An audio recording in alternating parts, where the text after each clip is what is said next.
Eu confesso aos irmãos que essa mensagem ela é o resultado de um pedido que a minha filha fez. E essa mensagem é a primeira vez que eu vou apresentá-la. Então é como se fosse uma criança, né? É uma criança que ela está sendo gerada ainda, né? Então tem muito que ser melhorada. Mas para mim foi uma mensagem que impactou. A ideia foi dela, mas quando eu comecei a pensar no assunto, eu pensei, eu acho que tem como realmente essa mensagem servir para mim e servir para os irmãos. Eu gostaria apenas de fazer uma observação para os irmãos, e daqui a pouco eu posso, nessa mensagem, contar algumas experiências, algumas histórias que podem ser chocantes. E o objetivo, irmãos, não é que vocês foquem naquilo que é chocante, que acontece no nosso mundo, mas que o foco esteja em Cristo Jesus. Que Cristo Jesus, eu quero mostrar para vocês que Cristo Jesus pode todas as coisas. Para Ele não há limites, especialmente limites para o perdão. E o título da mensagem desta noite é bem curtinho, fala culpa. E eu quero falar para vocês nessa noite sobre isso, sobre culpa.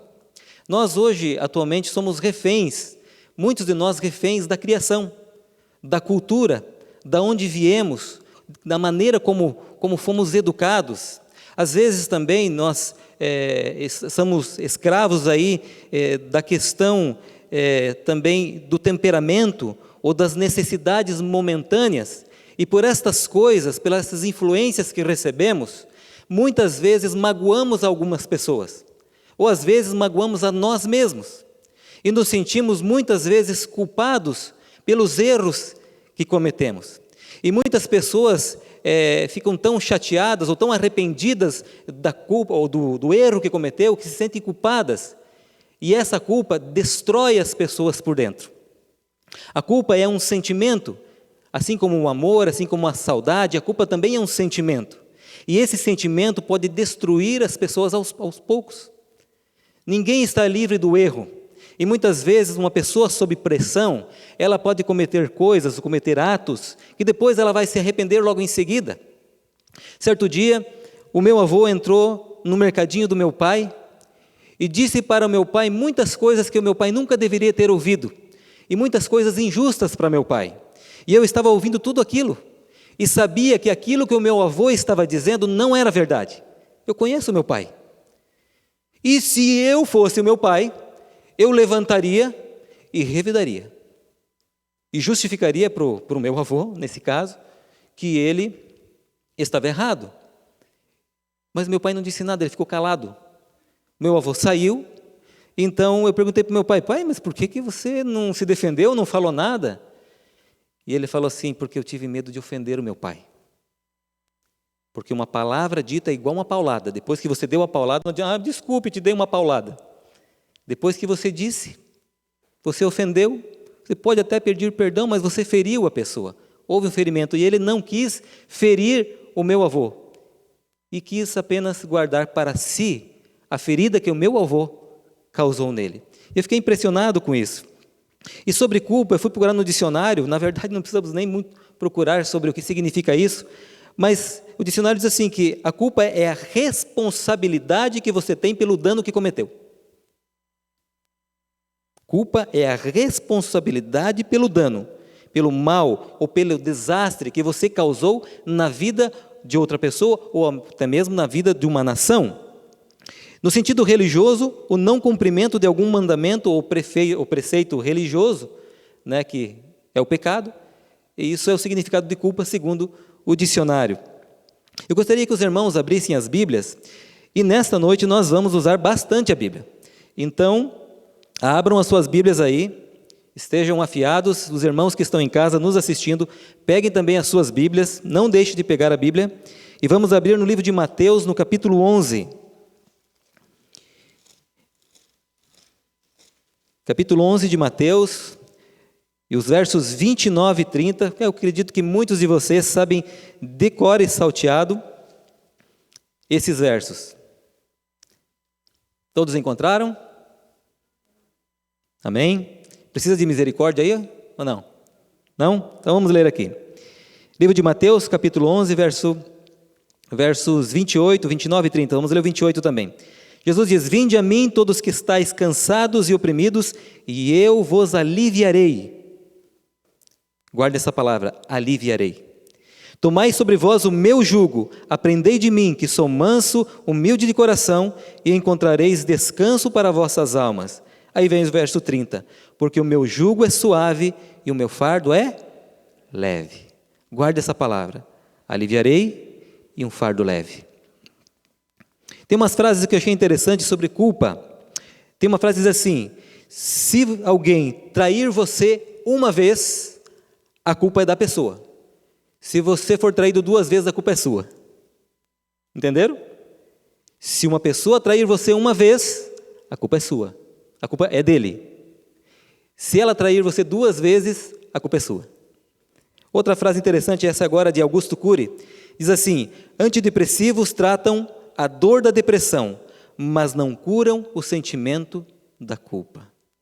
Você pode tomar remédios, mas a culpa permanece. Érico Veríssimo diz o seguinte: ninguém deve culpar-se pelo que sente. Não somos responsáveis pelo que o nosso corpo deseja, mas sim pelo que fizemos com ele. São as nossas atitudes. Stefan Salvatore diz assim: a raiva é um sentimento muito poderoso, mas a culpa nos destrói. Ellen White diz o seguinte, no livro Ciência do Bom Viver, na página 241, notem o que ela fala: desgosto, ansiedade, descontentamento, remorso, sentimento de culpa, desconfiança, todos tendem a consumir as nossas forças vitais e a convidar à decadência e à morte. A psicanálise diz o seguinte: o sentimento da culpa pode afetar de forma terrível o ser humano. Dizemos isso pois esse sentimento mantém a pessoa presa ao passado. Quando você está sentindo culpado, é por algo que você fez. E, lógico que você já fez, então está no passado. E a pessoa se sente culpada, e isso acaba se tornando um círculo vicioso, porque a culpa não deixa a pessoa avançar. E por essa culpa, ela sente medo de tentar fazer de novo, ou de tentar acertar. Então a pessoa fica presa ao passado. Eu falei para vocês que eu contaria algumas histórias fortes, e uma delas foi que eu li hoje, sobre uma mãe. Essa mãe tinha um bebê, de 2 mesinhos de idade, criança de colo. E para os pais que têm filhos, sabe qual a preciosidade de segurar uma criança no colo. Mas no momento de desespero e no momento de depressão, essa mulher então desejou dar o fim na vida dessa criança, desse bebê de 2 meses de idade. Então ela planejou, foi para o quarto, pegou a criança, encostou o peito para mamar e tapou o nariz da criança. E a criança morreu sufocada. Ao levar para o médico, ela não contou a história correta. Os médicos disseram que foi uma morte súbita, uma morte natural. Mas hoje, ela vive com esse sentimento de culpa, porque ela sabe o que fez. Ela e Deus sabe o que fez. E ela carrega consigo esse sentimento de culpa. Quando eu era criança, eu tinha mais ou menos uns 8 anos de idade, e meus pais tinham ali um mercadinho, e nesse mercadinho o dinheiro estava ali disponível, né, à vista. Para todas as pessoas da casa, né, estava ali, eram pessoas de confiança teoricamente, né? Eu, meu irmão, meu pai e minha mãe, nós tínhamos um mercadinho. E eu gostava muito de comer pastel. E eu não tinha dinheiro para comer pastel, mas eu olhei para aquele dinheiro, o dinheiro olhou para mim, e eu pensei, que mal, não vou fazer diferença, esse caixa aqui está com tanto dinheiro, né? Eu pensei, vou pegar só as moedinhas, ninguém vai descobrir. E eu peguei as moedinhas, né? Peguei as moedinhas e para enganar minha mãe, eu peguei uma moedinha e coloquei no bolso. Eu pensei assim, se ela me revistar, encontra só uma e está tudo certo. E o resto eu escondi dentro da calça. E aí o meu pai estava saindo para trabalhar e a minha mãe questionou, escuta, você não vai deixar o troco? Eu já comecei a suar, né? Você não vai deixar o troco? E o meu pai falou, não, eu coloquei na gaveta, está ali o dinheiro. Não, eu procurei, não tem nada lá, e começaram a procurar a gaveta e não encontraram. E eu quietinho, né? Eu quietinho, não fui eu. E a minha mãe, não sei porque as mães sabem, olhou para mim e pensou, esse é culpado. Esse é culpado, está na cara dele, está escrito na cara dele que ele é culpado. E ela começou a me revistar, e meu planejamento estava de pé ainda, né? Ela vai me revistar, vai achar a moeda, tudo certo. E ela pôs a mão no bolso e encontrou a moeda. E ela disse assim, onde a fumaça há fogo. E tirou a minha roupa. E ela encontrou ali o que eu não queria que ela encontrasse, né? Eu apanhei tanto, porque eu era culpado, né? Eu merecia, eu era culpado. E fui descoberto, né? Que vergonha contar isso para vocês, né? Tinha 8 anos de idade e eu merecia aquilo. Precisei aprender que aquilo não era correto, mesmo que fosse dos meus pais, né? Pegar aquilo escondido. Eu era culpado. Ficaram com raiva de mim ou não? Não? E da mulher que matou o bebê? Ficaram com raiva? Eu só quero que vocês pensem nos dois extremos agora, né? Uma criança de 8 anos, né, que cometeu um delito, que até foi engraçado. E uma mãe, né, que foi capaz de tirar a vida do próprio filho. E eu pensei em algumas histórias, né, na Bíblia, sobre a questão da culpa, né? O que a culpa faz na vida das pessoas. Quando Deus veio passear pelo jardim e procurou por Eva e procurou por Adão, onde eles estavam? Estavam escondidos. Por causa do quê? Da culpa. Por causa da culpa. Quando Jesus estava indo para ser crucificado e olhou para Pedro, e Pedro viu aquele olhar amoroso nos olhos de Jesus, o que aconteceu com Pedro? Pedro sentiu a dor da culpa. Quando ele negou a Cristo Jesus 3 vezes, aquilo não foi nada. Assim como quando eu peguei aquelas moedas, para mim não foi nada, mas quando eu fui descoberto, a coisa ficou feia, né? Quando Pedro sentiu que ele foi descoberto, porque Jesus havia dito para ele que ele pecaria, que ele erraria, e ele falou assim, não, se eu precisar morrer contigo, eu morro. Mas ele foi pego pelo olhar de Jesus. Pedro chorou amargamente, a dor da culpa. A dor da culpa fez com que Judas, quando entregou Jesus, a culpa não provocou nele o arrependimento, provocou apenas o remorso, a depressão. E ele sentiu-se mal e sentiu que não deveria mais ficar vivo, foi lá e tirou a própria vida. Foi isso que aconteceu com Judas. Olha o que a culpa causa na vida das pessoas, o estrago que a culpa faz. Pelos erros que nós cometemos. Eu estou contando para vocês aqui muitos erros de pessoas, são seres humanos como nós, personagens bíblicos, eu, essa mulher. E tem mais uma outra história aqui, na manhã de 19 de abril de 1995, não sei quantos conhecem essa história, uma caminhonete estacionou com 2.000 quilos de explosivo na garagem de um edifício do governo federal norte-americano em Oklahoma. E esse carro, com 2.000 quilos de bombas ali, explodiu, matando 168 pessoas e ferindo mais 700. É o segundo maior ataque da história dos Estados Unidos. O primeiro vocês sabem qual foi, né? 11 de setembro. Mas esse aqui foi o segundo, matando então 168 pessoas. Quando ele foi questionado o porquê que fez isso, ele disse assim...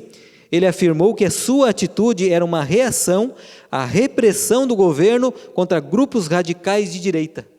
Essa foi a justificativa dele. Então ele mata 160 pessoas. Ele foi condenado então a uma prisão perpétua. Até o pai dele achava que ele deveria ser morto. O pai dele não conseguiu perdoar. Ele diz assim, como perdoar alguém que matou 168 pessoas? Os familiares das vítimas pensavam a mesma coisa, principalmente os pais de 19 crianças que morreram no atentado. 19 crianças. 71% dos americanos, isso foi publicado na revista Veja, no dia 9 de maio de 2001, 71% dos americanos queriam que esse jovem chamado Timóteo fosse morto. Esse era o desejo do americano. Talvez você tenha pensado a mesma coisa. Se ele matou 168 pessoas, então ele merece morrer. Se essa mulher que matou o seu próprio filho, então ela também merece morrer. O sentimento de 71% dos americanos era esse. Ele merece morrer. Você sabe, irmãos, que a culpa traz consigo um peso que muitas pessoas carregam para o resto da vida. Traz consigo também as consequências. Sempre quando você comete um erro, muitas vezes as consequências vêm a cavalo, né? Vem montado. Muitas consequências terríveis na vida das pessoas. Eu gostaria agora que vocês abrissem a Bíblia no livro de João, no capítulo 8. Livro de João, capítulo 8, Novo Testamento, Mateus, Marcos, Lucas e João. Essa é a sequência. No capítulo 8, eu quero ler para vocês aqui uma história, para mim simplesmente uma história incrível, de como Deus encara as questões de culpa. No livro de João, capítulo 8, versos de 1 a 11. Ali diz assim: Jesus, porém, foi para o Monte das Oliveiras, e pela manhã cedo tornou para o templo, e todo o povo vinha ter com ele, e assentando-se os ensinava. E os escribas e os fariseus trouxeram-lhe uma mulher apanhada em adultério. E pondo-a no meio disseram: Mestre, esta mulher foi apanhada no próprio ato de adultério. E na lei nos mandou Moisés que os tais sejam apedrejados. Tu, pois, que dizes? Isto diziam eles, tentando-o, para que tivessem do que o acusar. Mas Jesus, inclinando-se, escrevia com o dedo na terra. E como insistissem, perguntaram-lhe, endireitou-se e disse-lhes: Aquele que dentre vós está sem pecado, seja o primeiro que atire pedra contra ela. E o verso 8: E tornando a inclinar-se, escrevia na terra. Quando ouviram isto, redarguidos da consciência, saíram um, a começar pelos mais velhos até os últimos, ficou só Jesus e a mulher que estava no meio. Sabe, irmãos, eu tive sempre uma curiosidade grande de saber quem é esta mulher.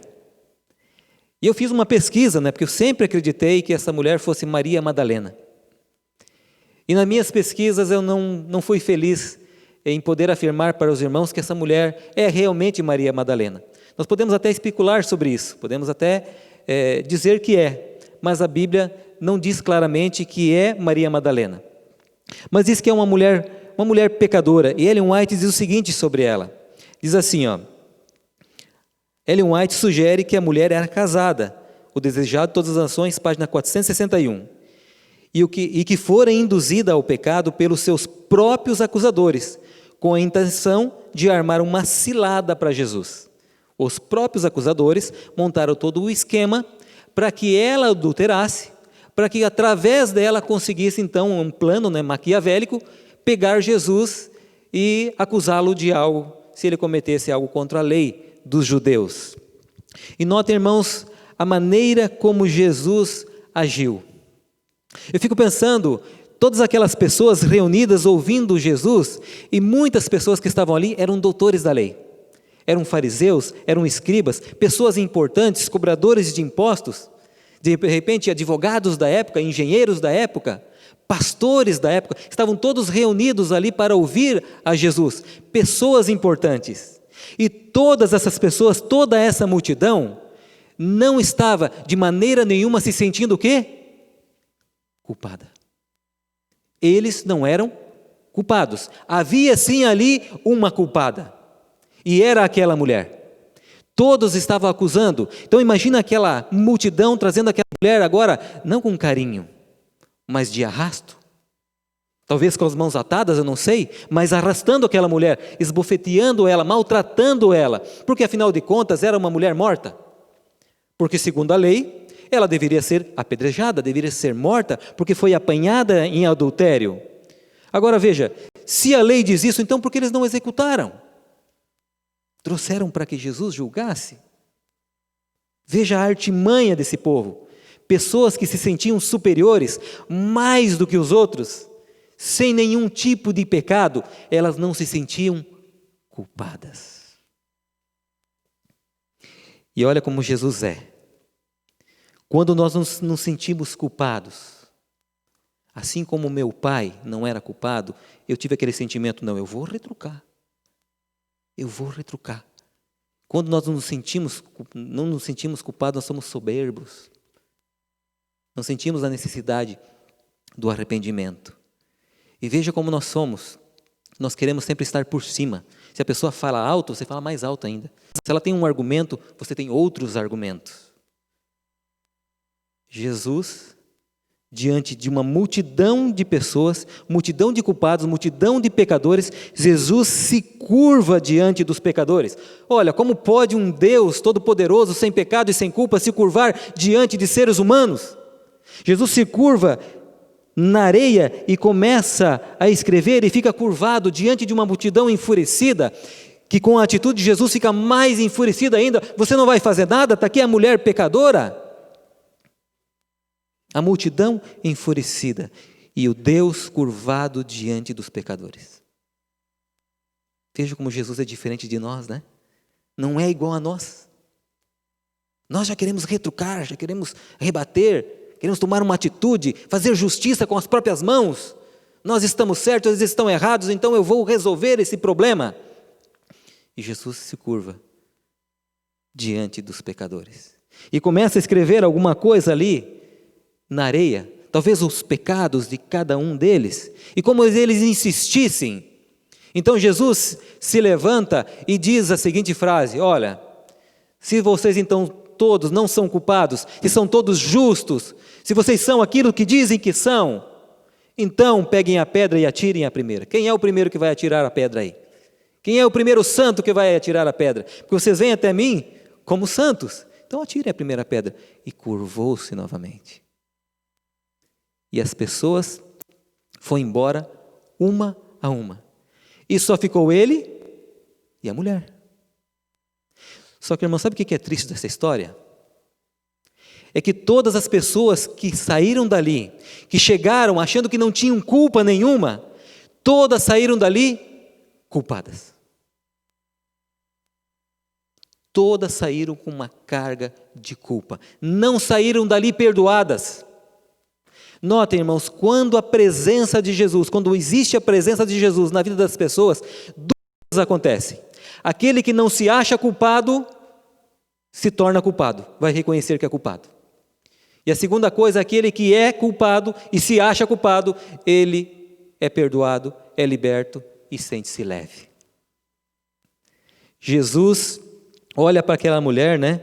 Aqui no verso 10, endireitou-se Jesus e não vendo ninguém, mais do que a mulher, disse: mulher, onde estão aqueles teus acusadores? Ninguém te condenou? E ela disse: ninguém, Senhor. E disse-lhe Jesus: nem eu também te condeno. Vai, não peques mais. A única culpada saiu dali como? Perdoada. Mas aos nossos olhos, aos olhos daquela multidão, ela deveria ser o quê? Morta, apedrejada. E ela sai dali perdoada. Todo aquele peso da culpa, toda aquela saudade que de repente ela começou a sentir dos seus pais ou dos seus filhos ou de alguém que ela amava, porque ela tinha certeza que seria morta. Todo o peso que a culpa traz, Jesus tira das costas daquela mulher e diz assim: eu não te condeno também, você está perdoada. E ela sai dali leve, sem culpa nenhuma, leve como uma brisa, como um vento suave a soprar. Porque Jesus faz isso com as pessoas, quando Ele perdoa, tira a culpa das pessoas. E a culpa do pecado, embora seja de Satanás, Jesus toma sobre si essa culpa e liberta as pessoas. E a pergunta é: quem é você nessa multidão? Você é um culpado ou você é um inocente? Se você se sente inocente, saiba que você é culpado. E se você se sente culpado, saiba que você é perdoado e é inocente, quando você está com Jesus. Sabe, irmãos, aqui eu escrevi algo importante. embora seja difícil até de ler, mas é o seguinte: existe uma nova chance para um coração aflito, para quem violentou, para quem esquartejou, para quem matou, mentiu, acusou, corrompeu, roubou, assaltou. Para o pior dos pecadores, Deus perdoa. Deus perdoa, Deus esquece, limpa, cura, lança a culpa nas profundezas do mar. Vocês não precisam acreditar em mim, no que eu estou dizendo. Basta abrir a Bíblia de vocês, no livro de Isaías. Isaías, no capítulo 43, verso 25. Eu disse que nós íamos usar muito a Bíblia nessa noite. Então, vamos ler este verso. Acompanhe comigo. Isaías, capítulo 43, o verso 25.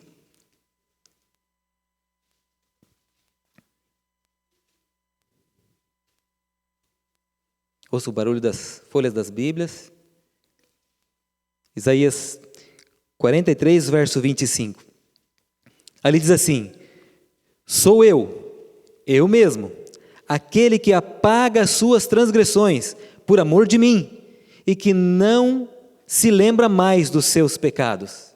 Deus perdoa e Deus esquece. Nós não somos capazes de perdoar aquela mulher. Nós não somos capazes de perdoar aquele rapaz que colocou a bomba lá. Nós não somos capazes de perdoar essa mulher adúltera ou alguém que nos traiu. Mas Jesus é capaz de perdoar, de limpar e de esquecer. Do livro de 1 João, lá no Novo Testamento, quase no final da Bíblia, perto do Apocalipse. 1 João, no capítulo 1 de 1 João, e o verso 9. Livro de João, quase lá no fim da Bíblia. Capítulo 1 e o verso 9. Diz assim: e se confessarmos os nossos pecados, Ele é fiel e justo para nos perdoar os pecados e nos purificar de toda a injustiça. Sempre quando há um culpado, é porque cometeu algo que não era justo. Então Deus nos purifica de toda a injustiça. Esse não precisa encontrar, mas no livro de Hebreus, no capítulo 8, verso 12, diz assim: porque serei misericordioso para com as suas iniquidades, e de seus pecados, das suas prevaricações, não me lembrarei mais. E veja que essa lembrança, essa dor, essa culpa que muitas pessoas carregam pelos erros que cometeram, não é obra de Deus, mas sim obra de Satanás. Se você não consegue se perdoar por algo que cometeu, seja algo leve ou algo muito pesado, se você não consegue se perdoar, isso é obra de Satanás. Veja que Ellen White diz, no livro Testemunho para Ministros, página 518, diz assim, Satanás procura desviar nossa mente do poderoso ajudador. Quem é o ajudador? Jesus. Para nos levar a ponderar sobre a degeneração da nossa alma. Mas ainda que Jesus veja a culpa, Ele pronuncia o perdão. E nós não o devemos desonrar, duvidando do seu amor. Então, quando nós nos sentimos culpados, é como se nós estivéssemos duvidando do amor e da capacidade perdoadora de Cristo Jesus. E olha o que Ellen White fala na carta 98 dela, de 1893. Diz assim, se você se julga o maior dos pecadores, Cristo é justamente o que você precisa. Ele é o maior dos salvadores. Ele é o maior salvador. Então, se você é o maior pecador, Jesus é o maior Salvador. Ainda ela diz na carta 38, 1887, diz assim: esse sentimento de culpa tem que ser deposto aos pés da cruz do Calvário. Aí diz assim: o senso de pecaminosidade envenenou as fontes da vida e da verdadeira felicidade. Agora Jesus diz: depõe sobre mim, eu levarei o teu pecado e dar-te-ei a paz. E diz mais assim: tu és meu, tua vontade enfraquecida eu fortalecerei, teu remorso pelo pecado eu removerei. Se você sente remorso pelo pecado, eu removerei. Olha que incrível esse texto que está no livro de Hebreus, do capítulo 9, verso 14. Se os irmãos quiserem encontrar, livro de Hebreus, capítulo 9, verso 14.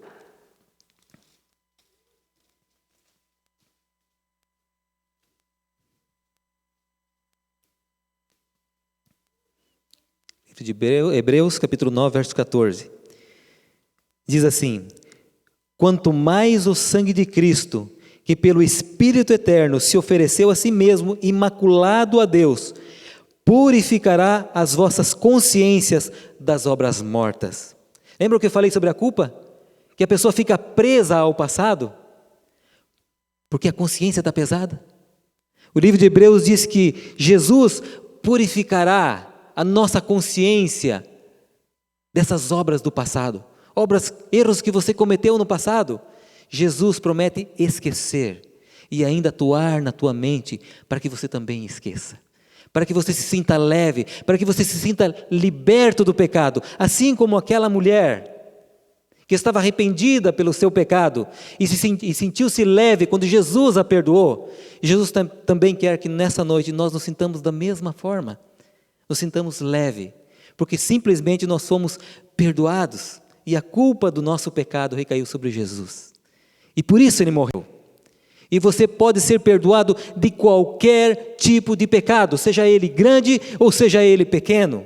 Deus pode perdoar, não só perdoar, limpar inclusive a sua consciência, desde que você coloque nas mãos de Deus. A Emily agora vai cantar uma música, e você pode prestar atenção na letra dessa música, que diz exatamente isso: como você se sentirá quando Jesus atuar na tua vida. Que Deus abençoe a todos com essa mensagem musical que a Emily irá cantar agora.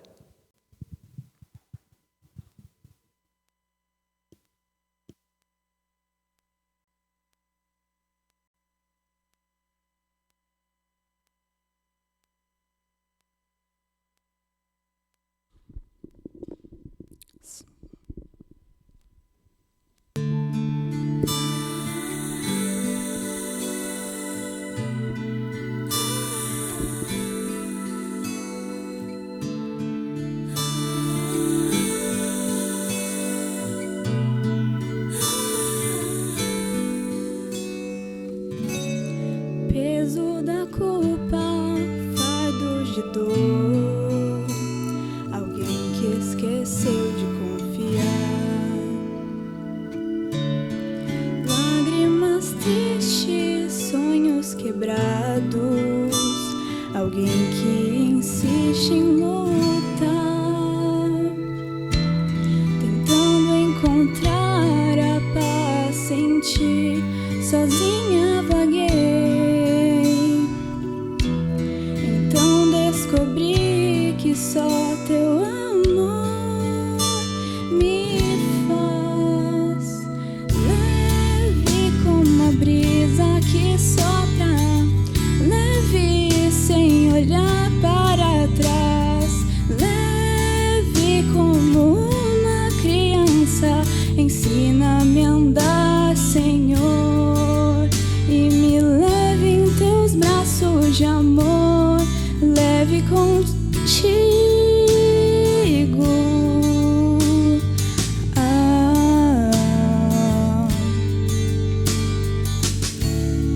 minha alegria, minha vitória, alguém que conhece quem sou,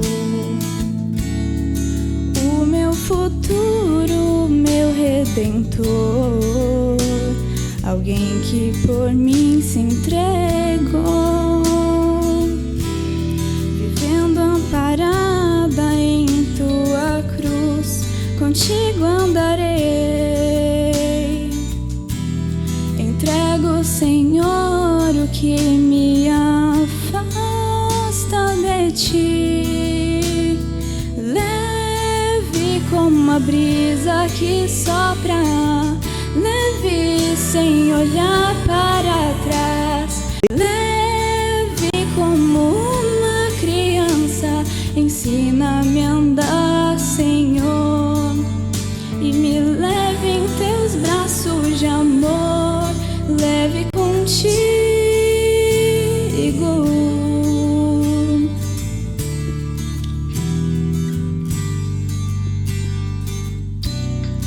tudo que tenho e tudo que sou, entrego em tuas mãos.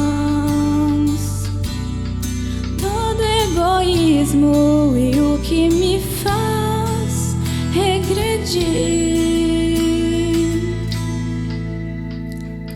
Leve como a brisa que sopra, leve sem olhar para trás. Leve como a brisa que sopra, leve sem olhar para trás. Leve como uma criança, ensina-me a andar, Senhor, e me leve em teus braços de amor. Leve contigo,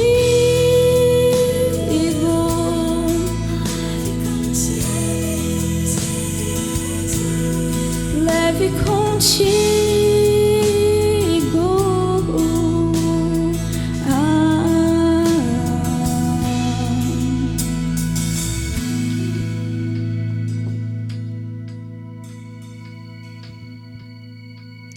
Jesus continua a ouvir as nossas orações silenciosas. E todas as vezes que você se ajoelhar diante de Deus e colocar nas mãos dele as suas ansiedades, as suas culpas, Ele vai tornar você leve. Lembra do texto inicial de Mateus capítulo 11, verso 29 e 30? Tomai sobre vós o meu jugo, porque o jugo de Cristo Jesus é leve. Que Deus nos abençoe. Vamos orar?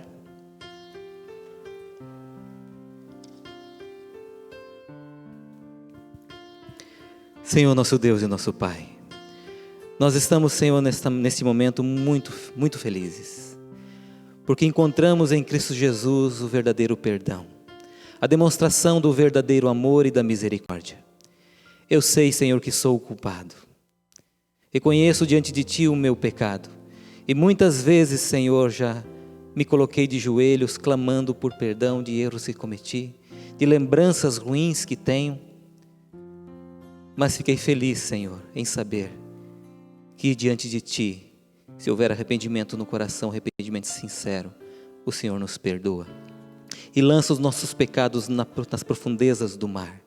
E que tem reservado para nós algo, Senhor, que nem o nosso ouvido ouviu e nem os nossos olhos viram, nem somos capazes de descrever o céu que tem preparado para nós.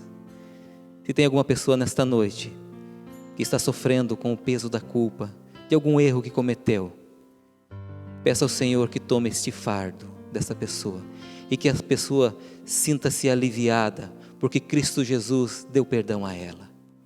Queremos colocar, Senhor, a nossa vida nas Tuas mãos. Sabemos, Senhor, o quão insignificantes somos e quão dependentes somos de Ti.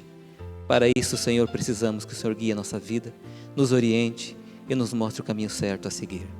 Em nome do Senhor Jesus. Amém. Uma boa noite a todos os amigos. Nos encontramos novamente no sábado.